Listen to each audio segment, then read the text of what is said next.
I mean, last year, they're not in the playoffs without him. I mean, it was that offensive line that took over, and they were the ones that took them to the playoffs, running the ball on people, running the ball down their throat, and they just do a tremendous job, and they take over the game. I mean, that's the way they've been able to do. They step in, and they've been able to take over games. And really, when an offensive line takes the heart of another defensive line, that means they just dominate.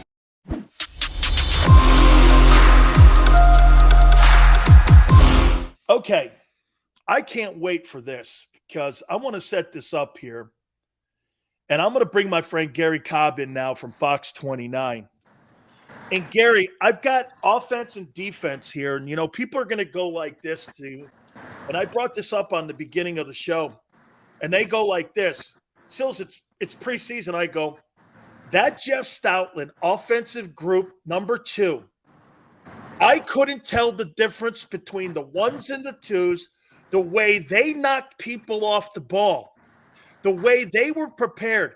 Then I watched the gaping holes on the other side, and I saw the difference in coaching and mentality there. I mean, Gary, there's the difference in coaching, isn't it, a little bit, in how you prepare for something versus how you don't prepare for something. Do you agree?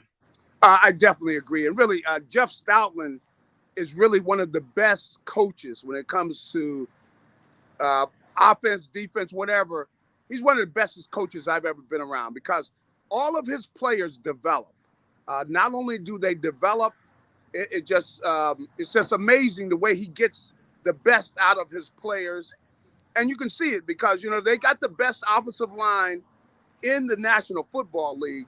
But I don't think it's just, you know, because they got some good players. He's developed these guys. I mean, you see what he's done with Jordan Mailata. Of course, you can't help but look at what he's done with Jason Kelce, who's probably going to be a Hall of Famer. But you look at all the other guys on that line, you know, what he's done with Lane Dickerson, the type of player he's developed into. And you can see that every time they have somebody get injured, the guy that steps in, gets in there and does his job. But I'll tell you that, you know, this kid, Cam Jurgens, kid's a special player. I mean, he moves like Jason Kelce, only outweighs him by about 30, 40 pounds. So he's a bigger addition of him. But you see the way he gets out and he finishes guys. I mean, you know, you got a DB on the ground. You know, he knocks people down. And the kid's got the kind of mentality. You know, I talked to him for a while, and you can see right away that the kid loves football. And that's where I think, you know, Jason, they say Kelce was the kind of pick this kid out. And he does have a lot of him. He's got a lot of Kelce in him. Hey, Gary, it's the only room in the NFL, I said this earlier, that whole second team could probably start in New York for the Giants. I mean, that's right. What a tough cut room.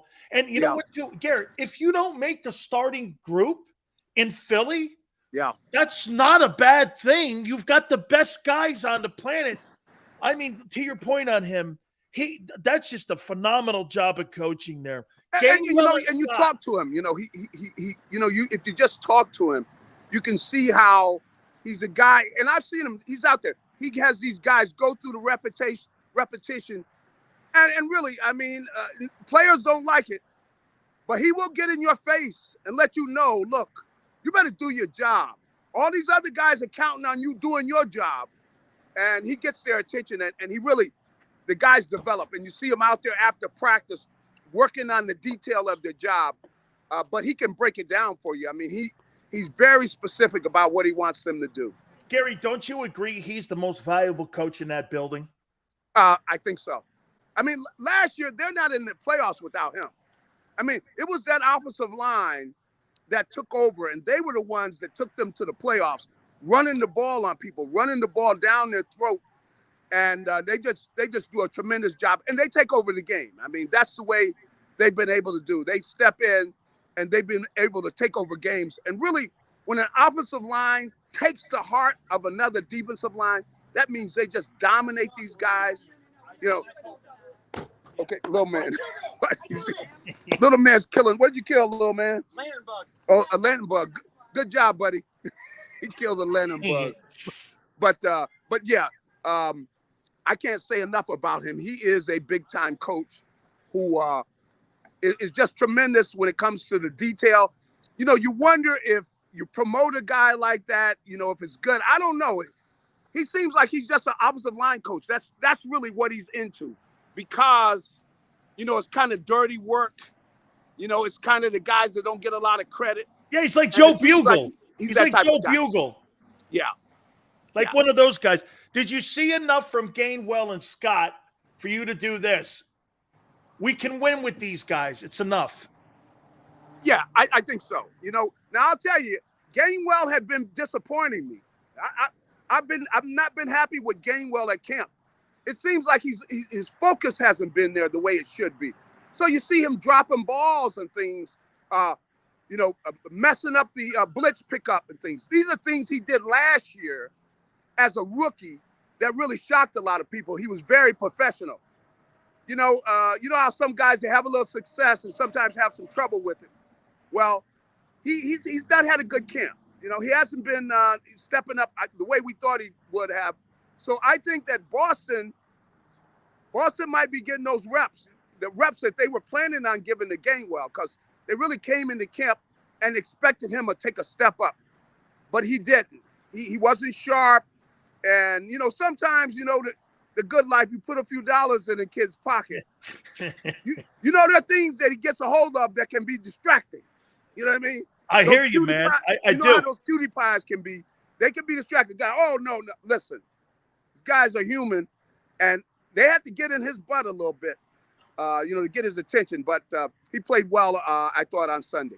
Gary, I want to get a couple defensive questions in on you here. Let me say this to you, and I told people playing defense is not a position, and it's an attitude. The gaping holes, and it looked like to me, while we won Thursday and Friday's controlled scrimmages, and screw it, I'm not going to go. It was like I saw Nakobe Dean getting washed. I saw him getting caught in traffic. I saw Jordan Davis once again with conditioning issues. Yeah, Gary, the Browns, they were running at will on the perimeter. They didn't set the edge at all. That's right. Again, I think you have a defensive coordinator with not a very aggressive mentality, and that's how that unit plays. Am I wrong when I say that? Well, you know, I think it's a case where, you know, I don't think he's convinced them. Sometimes you can't be friends with your players, you know. I think he wants to be friends with the guys. And then some of these guys are not really professionals, because that's why they're backups. That's why they came out of college. Some of these guys are learning the professional game. And so he really didn't have his pros in there. There's many of their starters. I know these guys are pros, the way they treat things. I think that they had a little success against Cleveland there in the practices. So they didn't really come out really focused and ready to play well, because they weren't getting off blocks. You know, they weren't aggressively attacking the line of scrimmage, getting off blocks, everybody doing their job. Just wasn't there. That group was sloppy. They really weren't ready to play. And Gary, it was poor angles and missed tackles, man. Yeah. I mean, all over the place. And like you said, Stoutland had his guys ready, and they were blowing people off the ball. This group showed up and went like this. Oh, you know what? We're at the end of the year here. I made my roster spot. Yeah. I thought you saw the difference in philosophy mentally and how a coach prepares one group versus another. That's what my takeaway was. Well, you know, the communication clearly wasn't there to where these guys were ready. Now, you know, they had success during the week against Cleveland. See? That's what I heard. So, they come out, hey, we were beating these guys. We were better than these guys. Well, what do you think Cleveland got?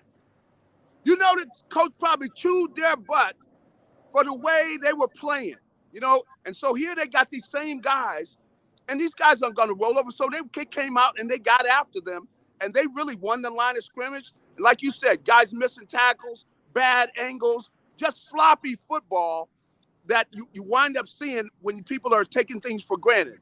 You know you can't take things for granted. Plus, seemed like an assignment with the, you know, because you mentioned about them not setting the edge. People got to know their assignment. It seemed like there was nobody playing out there was playing in a contained situation. They're just running outside. There's nobody out there saying, who is supposed to be setting the edge? Who's got contain on that?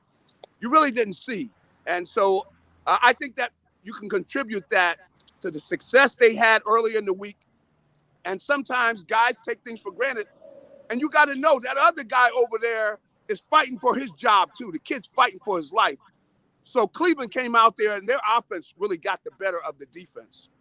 Final question for you here. As you prepare for this final exhibition season here, or this final game in the exhibition season here, you think Jalen Reagor makes his football team, or do you think – hey, and by the way, I think the kid Kane's outplayed him. I mean, they may drop him on the practice roster so that they could try to move Reagor before Labor Day. But, Gary, I mean, I think the kid Kane's outplayed him. Well, I think you're right. You know, Reagor had been having a good camp, though. He had been having a good camp, but he hasn't done much in the games. You know, he's had some opportunities. He hasn't done a lot. You know, I thought he had a chance to take that ball to the house where he was one-on-one with the guy, but he probably should have just made one move and hit it, you know, but he just, you know, there just seems to be an edge to him that is just not, you know, he's just not the player they thought he was, you know. And the thing, though, that I would tell you to watch out for, though, is he plays special teams, too. And I thought the kid Covey, he had looked good early in camp. He's faded, so he's not going to be there. They really need somebody playing special teams. So that still might be a reason where you see Reagor make the team, because he plays special teams, and the other kid who has shown that he's a big-time receiver, makes big-time catches all through camp. But he hasn't done much on the special teams. That might be the thing that keeps Reagor on the team. We'll see. Plus the fact that, you know, Howie really, he looks at number one. You know, he knows when you let go of that number one, you're admitting you screwed up. So that might be a reason they keep him around. That special teams thing, and with the fact that I don't see anybody else there, because they've had Covey. He's been a special team guy, but he's really either he's gotten tired or he's gotten worn down. But Covey hasn't really. I haven't seen much out of him lately. He was looking good early on, but he really, I don't know. I don't think he's going to make the squad. Gary, I appreciate it. Try to Baconator, my friend. One of the best on the planet there. I love it. Thank you, my brother. I appreciate it. All right. Have a good one.